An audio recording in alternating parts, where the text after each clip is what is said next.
Nessa aula 29, vamos falar de um assunto que tem a ver com o assunto da aula 28 sobre erosão, que é intemperismo. Bom, o que é? Além de ser conhecido como intemperismo, também podemos chamar de meteorização, né? Já indica aí que algo muda, né? Se transforma. Ele é um importante processo de transformação do relevo por desagregação, que já indica que é algo físico, ou decomposição, que já indica que é algo químico, de forma bem simples, né? Mas não envolve só isso não. Envolve um processo que discorre sobre longo tempo, né? É um tempo geológico, e compõe um dos elementos que integram a erosão. Aliás, vale a pena a gente distinguir um do outro, para não se confundir.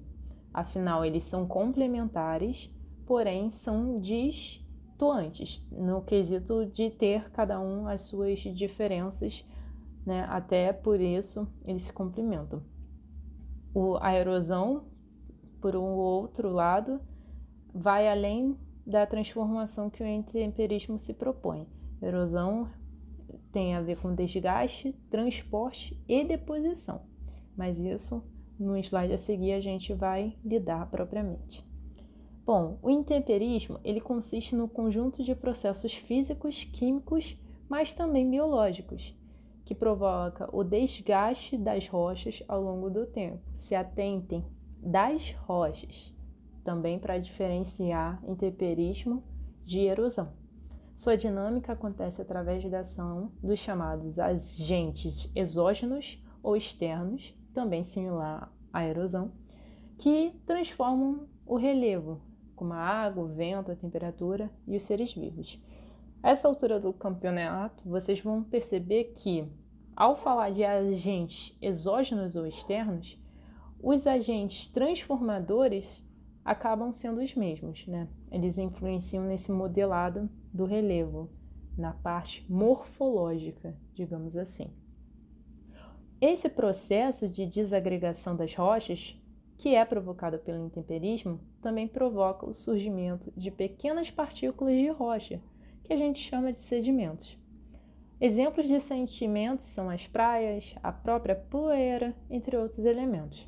Eventualmente, sobre condições físico-químicas necessárias, como a própria pressão, esses sedimentos eles vão dar origem às rochas sedimentares.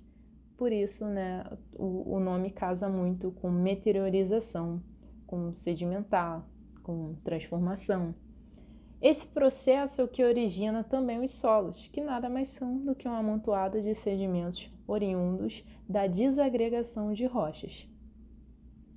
Bom, os principais fatores que controlam a ação do intemperismo são, esses são os principais, lembrando, o clima. Por quê?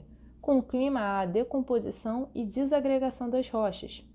A própria água influencia muito também, que controla o regime das chuvas, as temperaturas, se chove muito em uma região. Por exemplo, aumenta os casos do intemperismo químico, que vocês vão saber o que é mais para frente. A própria estiagem também, se prolonga demais, aumenta casos de intemperismo físico, uma vez que as rochas e os solos desagregam em função do calor, que também é um assunto que vocês vão ver nos tipos de intemperismo. Outro fator é o relevo, né, visto que influencia no temperismo através da fisionomia e disposição em que ele está, né? Um exemplo é a declividade, muito parecido com o que eu disse na erosão, né, sobre como ocorre. Em zonas de declives acentuados, por exemplo, a água corre mais rápido em função da gravidade, gerando um maior impacto sobre as rochas e proliferando ações intempéricas. Outro fator também é a própria composição da rocha-mãe, que nada mais significa que rochas que possuem minerais mais resistentes tendendo a ser igualmente mais resistentes a ações do intemperismo ou não também, né? A propriedade ela pode ser mais suscetível ou mais resistente a dadas condições intempéricas. Outro fator é o tempo de exposição, visto que vocês sabem, né, a formação de relevo tem várias idades, né? E essas formações que afloram na superfície em tempos geologicamente mais antigos apresentam maior grau de transformação, enquanto os relevos mais jovens costumam ser mais acidentados e menos sedimentados, até por conta do tempo em que eles estão suscetíveis a ser transformados. Bom, outro fator também é a ação dos seres vivos, que embora seja um fator de menor intensidade, também contribui para transformar em função do intemperismo. Por exemplo, a deposição da matéria orgânica nos solos aumenta a acidez da água e favorece a decomposição química de alguns minerais que compõem as rochas, que vão sendo destruídas aos poucos. Então vamos para a diferença de um para o outro, do que o intemperismo é e do que a erosão é. Basicamente, os dois tratam de processos de alteração de relevo. Isso já ficou bem óbvio. Geralmente, a erosão ela dá sequência ao que foi iniciado pelos processos intempéricos, responsáveis pela geração de sedimentos transportados pelo escoamento superficial das águas ou pelo transporte dos ventos, massas de ar. Portanto, a relação entre os dois é que o primeiro, ou seja, o intemperismo, precede o segundo, a erosão, sendo considerados elementos atuantes na dinâmica de transformação morfológica das paisagens, de forma resumida. Em outras palavras, podemos dizer que o intemperismo está inserido no processo inicial da erosão, que envolve a deterioração ou alteração das formas do relevo. Além disso, vale também lembrar que o intemperismo somente atua sobre as rochas. Eu já disse anteriormente, mas só para respaldar, só para reafirmar. Enquanto o intemperismo somente atua sobre as rochas e contribui, por conseguinte, para a formação dos solos, a erosão atua tanto nas rochas quanto nos solos, provocando em alguns casos profundos impactos ambientais, tanto de origem natural quanto de ação antrópica, como vocês viram na aula anterior, na aula 28. Agora vamos para os tipos. O intemperismo físico consiste na quebra mecânica das rochas. Lembra quando eu falei da erosão glacial? É bem parecido com isso. O gelo exerce uma pressão, dando um exemplo para vocês. Essa quebra mecânica das rochas faz com que se despedacem em fragmentos um pouco menores ou até em pequenos grãos, que chamamos de sedimentos, como já foi dito. Essa quebra ela é chamada de desagregação.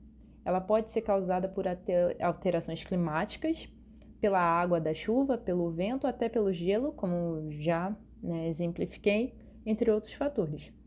Além desse exemplo à direita do intemperismo físico causado por um fenômeno chamado de crioclastia, que é a formação de fraturas pela ação da água, forma essa que ela se expande, conforme ela congela, ela se expande dentro dessas fendas, digamos assim.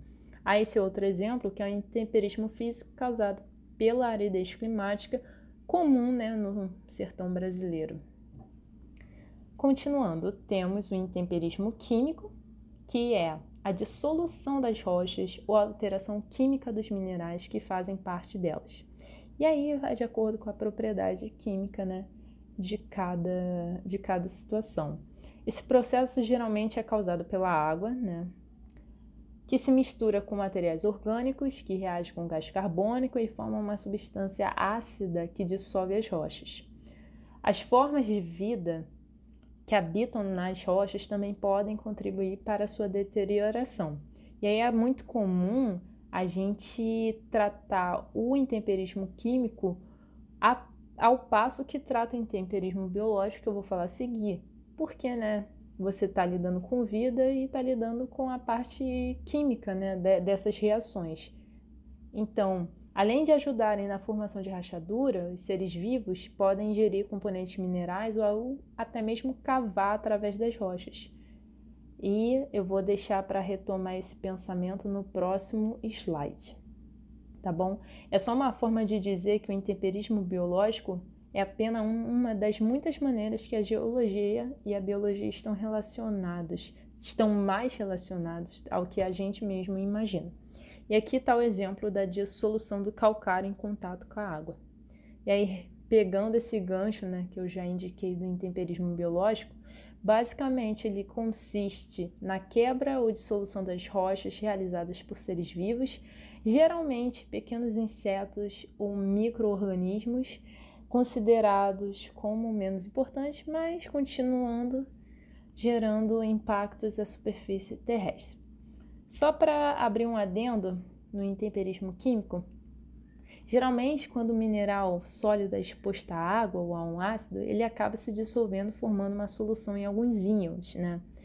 Só para vocês terem uma ideia também que geografia se relaciona muito com química e vice-versa. Então, para tratar desses assuntos, vale lembrar que é uma leitura mais interdisciplinar. Nesse caso do intemperismo biológico, eu coloquei esses dois exemplos, tanto animais quanto plantas, vegetais. Então, todos esses componentes da nossa natureza, eles atuam e transformam a forma, a paisagem que a gente visualiza aí, e entre outros exemplos. E é isso, pessoal. Bons estudos e aproveitem as aulas.